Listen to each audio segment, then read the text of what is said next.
Now we're going to turn our attention to the culture of the Pax Romana period. We look at the political history, and on a certain level, it's not that impressive. A lot of these emperors are a little strange. They come to sticky ends. They have a lot of very obvious character flaws.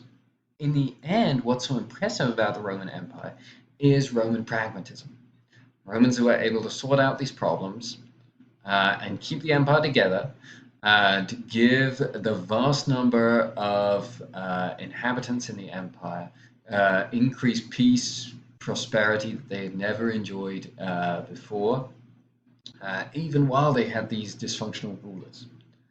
Um, so, what are some of these achievements, and what does life look like for people in this period? There is an increasingly unified culture across the Mediterranean. Roman government, Greek learning, which also draws from Egyptian heritage. And typically, it doesn't distinguish between people based on their backgrounds. The Senate included people from Greece and North Africa, as well as other Western Europeans. Half of the free population of the empire would become citizens.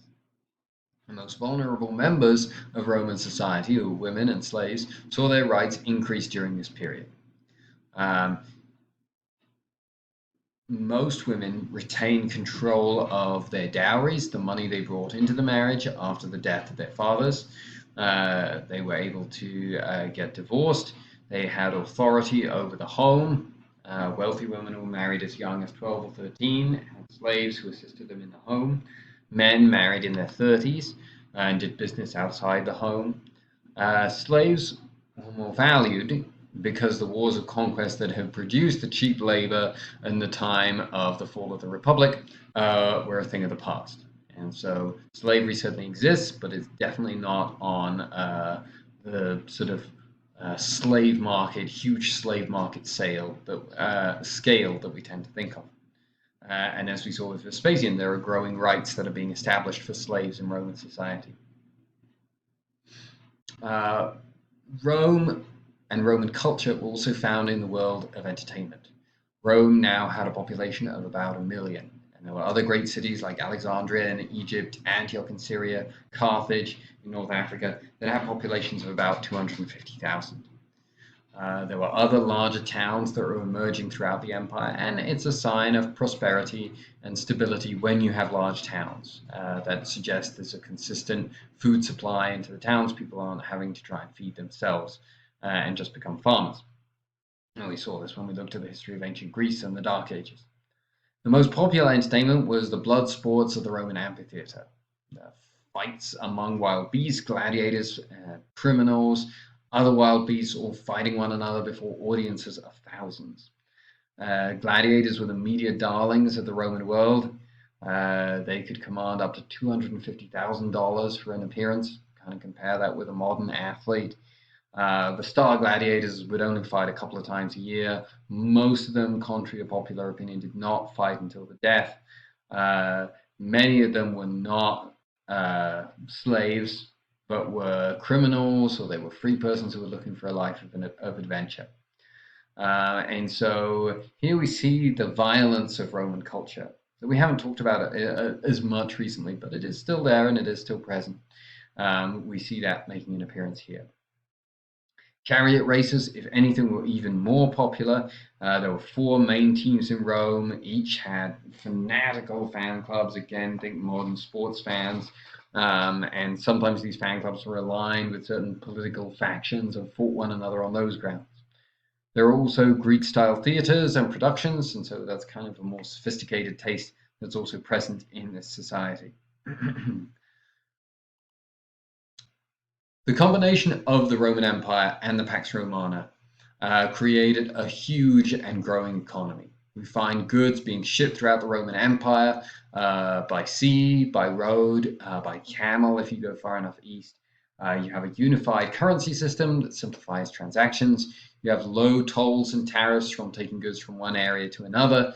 You have the success of the Romans in suppressing piracy and banditry.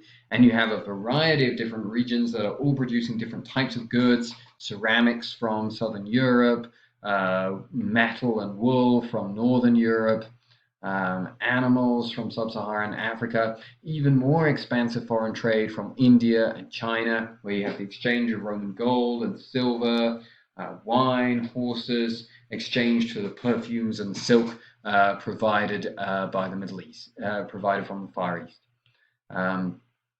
We have accounts of Chinese officials who are supposed to have visited Rome. This is definitely a luxury trade. It definitely seems to have existed. The fact that it existed is a sign of the incredible wealth of the Roman economy during this period. The journey from Italy to India would take about 16 weeks. We found evidence of Roman coins in Vietnam. We have evidence that about 100 ships would set sail from Egypt carrying Roman goods to southern Asia every year. We move on to the next slide now. This is also the age, the Pax Romana is considered the silver age of Roman literature. So we have the golden age of Roman literature in the time of the fall of the Republic and Augustus. That's when some of the great writing, great literature of Rome is being written. But this period is also considered a time when there was great writing and literature being produced in the Roman Empire. Many of these writers came from outside Italy and reflects again the ability of the Romans to spread civilization beyond the Mediterranean. The government recognized the need for imperial bureaucrats who could carry out the functions of government. They provided the education systems needed to train these bureaucrats, which also increased literacy in this society. So this is the age of the famous philosopher Seneca, who was a Spaniard, who wrote about moral topics. He also wrote plays. Quintilian, who was a famous rhetorician. Pliny the Elder, who was a famous historian, along with Suetonius, Tacitus. They wrote biographies, they wrote accounts of the different peoples of the empire and around the empire. And so we see continued great writing in literature and philosophy and history that's still read today, that is being produced during this period. Finally, for this week, we need to talk about changes in religion that are happening in the Roman Empire, and most significantly, the rise of Christianity. As you've probably imagined, this is still a highly religious society, just as all the societies of the ancient world were, going back to ancient Mesopotamia. And so you have a standard Roman state paganism that's led by the emperor. The role of the emperor is to be high priest, to sacrifice to the gods. And so everyone is in some way participating in this state religion. You also have kind of personal religions, and these can be more varied, different cults that people belong to. The one outlier, as you might imagine, is Judaism. This exclusive monotheism doesn't really fit very well into the Roman idea of pluralism. You have one God and state religion, or religion that you practice at home, and then you have a state religion that doesn't impose a lot of obligations on you, but you're not supposed to oppose it. The Romans were extremely tolerant of Jewish sensibilities. They gave them an exemption, a religious exemption from making sacrifices to the emperors, and so they didn't have to participate in the state religion. But the Jews remained by far the most rebellious province in the Roman Empire. And so after the third rebellion, Titus captures Jerusalem, destroys the temple, and puts an end to the Jewish practices of carrying out their rituals in the temple. And the Jews are scattered throughout the Roman Empire, and they develop a new approach to Judaism, which focuses on the synagogue, which focuses on literacy, that focuses on a new religious text called the Mishnah. And the Mishnah is a collection of debates among rabbis on how to practice Jewish law when exiled from the Holy Land. Jewish ideas of purification, Jewish rituals very much predicated on the idea that the Jews are living in the Holy Land, that they're worshipping at the temple. They're obviously not able to do that anymore, and so the Mishnah is debates between different schools on how you should still practice this religion. In this, we move on to the next slide now. In this confused and bleak bleak period of Jewish history, many Jews are keeping faith in the promise of the Messiah. And we know there are all these different Jewish rebellions that take place during this period. Many people think that the leaders of these rebellions, at one point or another, think, this must be the Messiah. Some Jews also saw the teacher Jesus of Nazareth as the Messiah because of the miracles that he performed.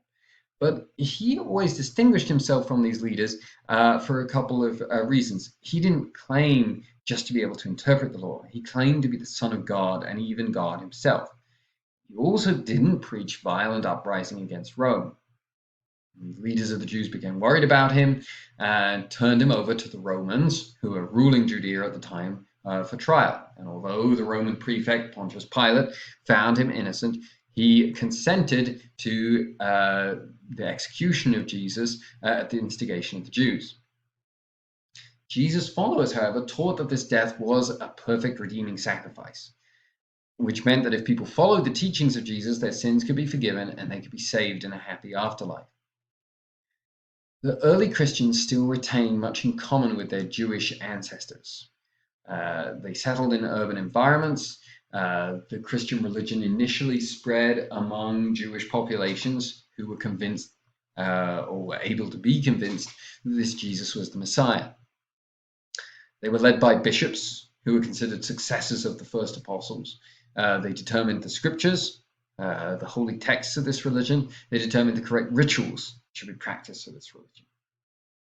And because of these similarities, the Romans had a hard time distinguishing the Christians from the Jews.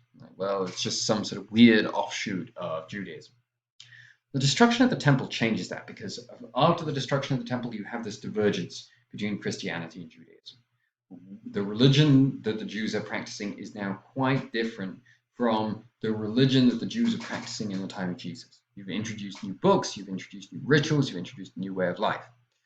And so now the Jews start to be able to distinguish between Christianity and Judaism, and they start to become uneasy about Christianity. They hear these reports about cannibalism, that the Christians are eating the flesh of Jesus when they gather together.